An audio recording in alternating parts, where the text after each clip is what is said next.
Welcome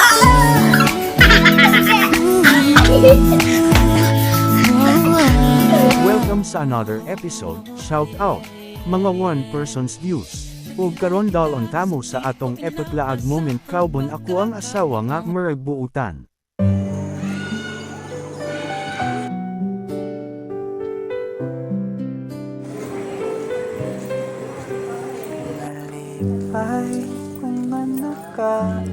Gutom nako hobby, ngunang man gitatag mabusog ato ang asawa, ug nakita nako ang budget nga foods ug mao ni ang nahitabo.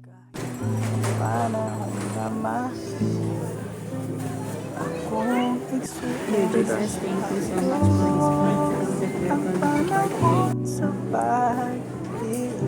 Homan namog kaon, nandito mi ug palda sa ako ang asawa, abi kag palda ra iya gusto pati pugong pa di ay sa iya ang buhok, homan ug palit iya dayon gipugong sa iya ang buhok.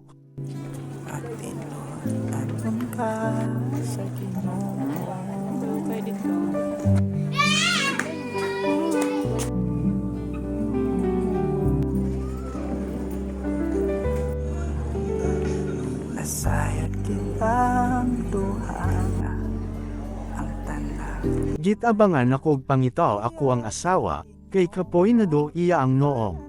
O gusto na diay siya mag-sleep, kay sleepy na do siya, ug mao ni ako ang gibuhat. Pinaagi sa iyang grasya.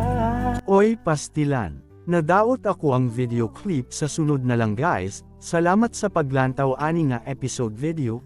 See you sa next episode guys, shout out tanan mag-pray me always ninyo guys ampang mo.